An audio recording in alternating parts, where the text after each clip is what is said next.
in the summer of 1931. This film, as you can see, is somewhat faded. It's over 50 years old. It's the home movies.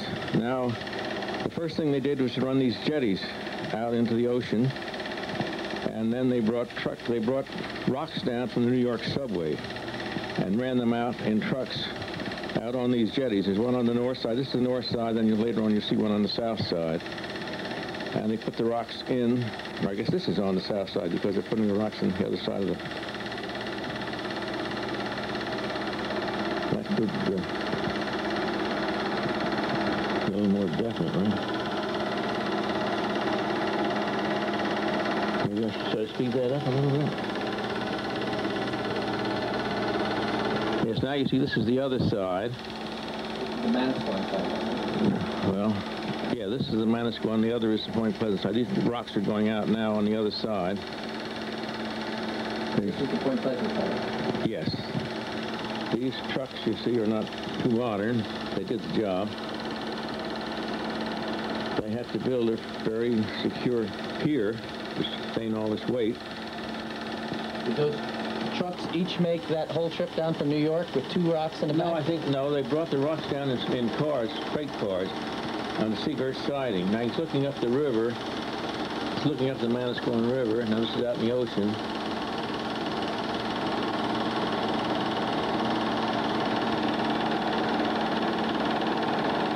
That's a turnaround where they turn the trucks around.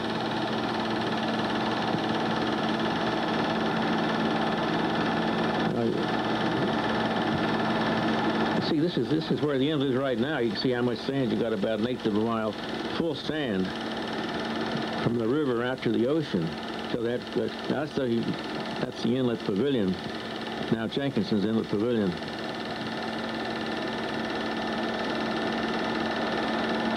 That's taking the sand out of the inlet? Yes, that's where the inlet will be, yes.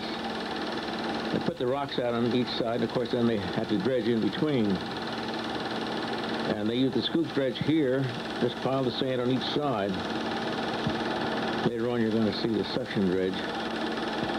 That boardwalk in the background, what would that be? No, that's one of the piers that they're driving out on. Right. Actually, there's no boardwalk shown here. Solid sand.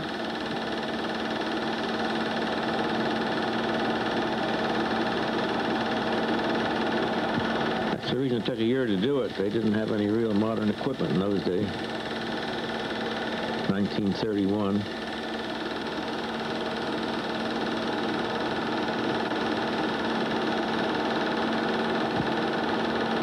Did you take these pictures?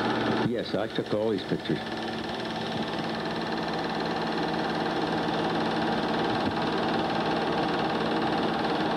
Did you remember to introduce yourself in case someone else sees you? My name is Arthur Johnson. I was born here in Point Pleasant Beach in 1903, so I've seen a lot of changes, including this inlet before it was closed and after it was closed and while they're opening it. This inlet that they're working on in these pictures is south of where the inlet was for some of the time, isn't it? Well, It was opened by itself? for the most part, the inlet was here during the last 100 years. Before that, it was further north, yes. There's a bit of a snowstorm going on here, you can see. See the snow? Yeah. Winter time. People are dressed for it, too. Right, it looks like it. Who would you guess was in the crowd that we might recognize? Well, there will be a scene a little later on of 4 people. Bill Stanford, who was editor of the Leader, Bill Jakes, mayor of Point Pleasant Beach, Lloyd Riddle, mayor of Manasquan, and Judge Gable, who was the president of the Manasquan River Protective Association, which had most to do with getting the federal funds and state funds and county funds to open this inlet. They'll show just a few minutes. Nobody else I can recognize. Did you feel comfortable sitting? No, I don't.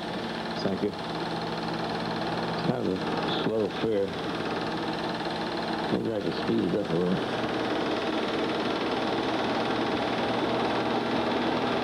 When they opened it, did it stay open? Yes, once they got it open, it stayed open.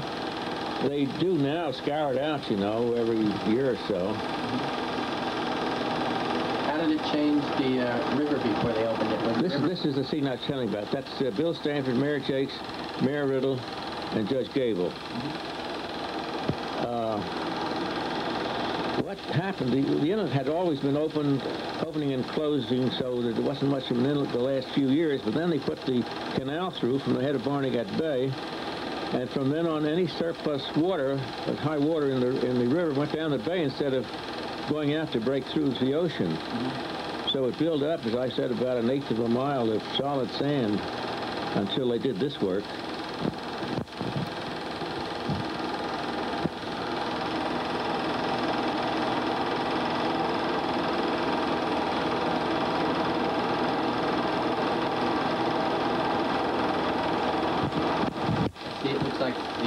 Howland organization was working on the construction. Yes, I think it was Jesse Howland did most of the work. He had the contract. Is he local? Seabright. He's from Seabright. And the Lashards are best known for the canal, aren't they? Yes, yes. They didn't have anything to do with this, but they've enlarged much after they did the work in the canal. Now you see, you're getting pretty well through there.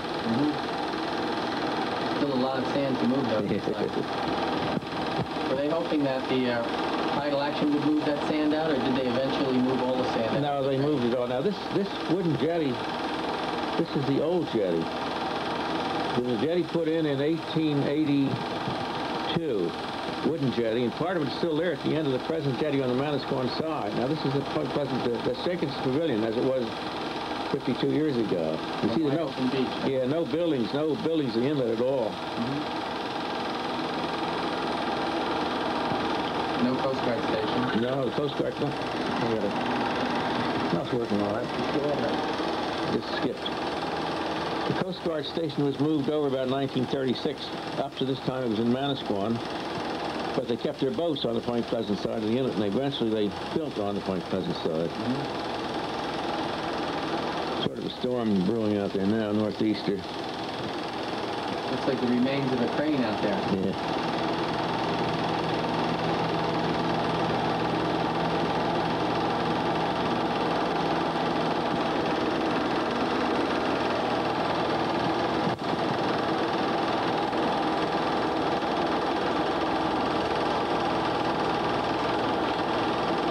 Now this is a suction dredge.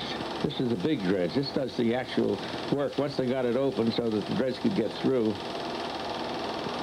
That's the Manasquan side, and the First Avenue, Second Avenue. And you can see the old wooden jetty there, when I spoke about that. A lot of sand outward. Yeah. Doesn't look like water touched that jetty in a couple of years. Is that jetty still there? There's just a little part of it on the Manasquan side, inside of the present rock jetty. I think I recall seeing it. Yeah. See, this dredge had to come all the way down through the river. It had to dredge its way almost down from the railroad bridge because there's islands and sandbars and everything in the way. Now that's the inlet pavilion. Looks a whole lot different than it does today, but it was a very nice spot in those days. Is that Jesse Howland's name there? Yeah, so. And they built Gull Island out of the sand. Yes. As he pumped it up, right? Right. Which was otherwise just a marsh. Yeah, Gull Island was divided in two parts, and when they dredged out Lake Louise, they dredged through the island, right where Gull Island is today.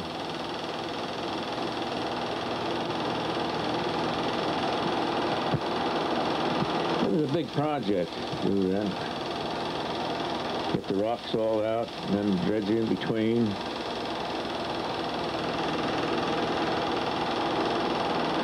How long a span of time does this movie stretch over?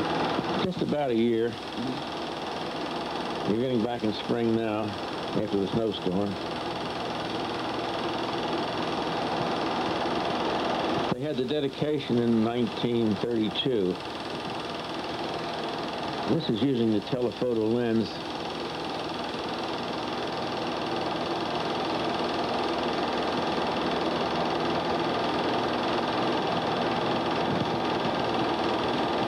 A lot of people washers. Right.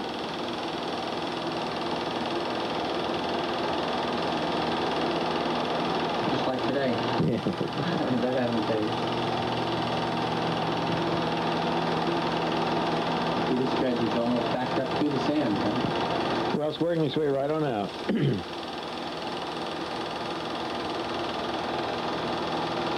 Now the inlet is open. I'm pretty sure that all the way through, they're just widening it now.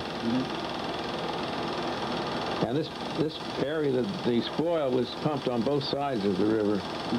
Some on Gull Island and some on the Manasquan side. That's another telephoto shot, huh? Right.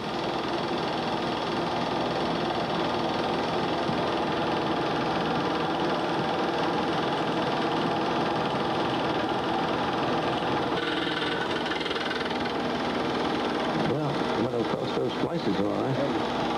You're all right so far. For a 50-year-old movie. I've seen some movies in the Arnold Theater that were only a couple months old that couldn't make it. Another northeaster. They have to work through some pretty bad storms. They just brought the dredge inside away.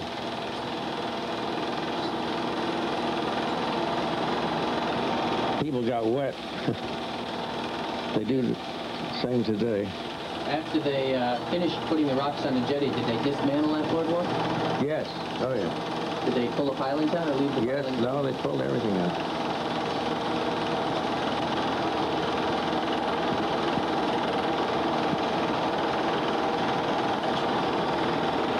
We're getting down near the end now.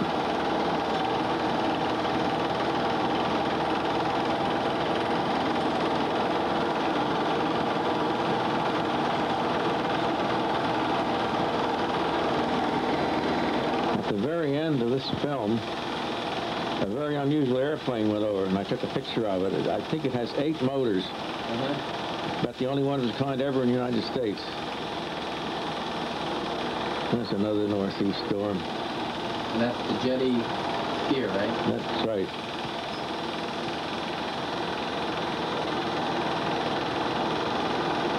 It's like a pretty flimsy item. Well, those trucks, of course, are not as large as they had in the day, but they would maybe have 2 or 3 or maybe 4 large pieces of rock on each one. Instead of building it to a government spec like they would today, it looks like they built the pier just well enough to get the job done. That's right. There he goes. Oh, right. Look at that. Look at count the motors. Amphibious type of plane. Yes, it is. Very unusual.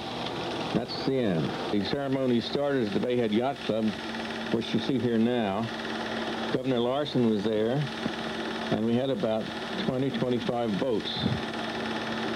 All of the vintage of about that time. You can see they're not modern by any means.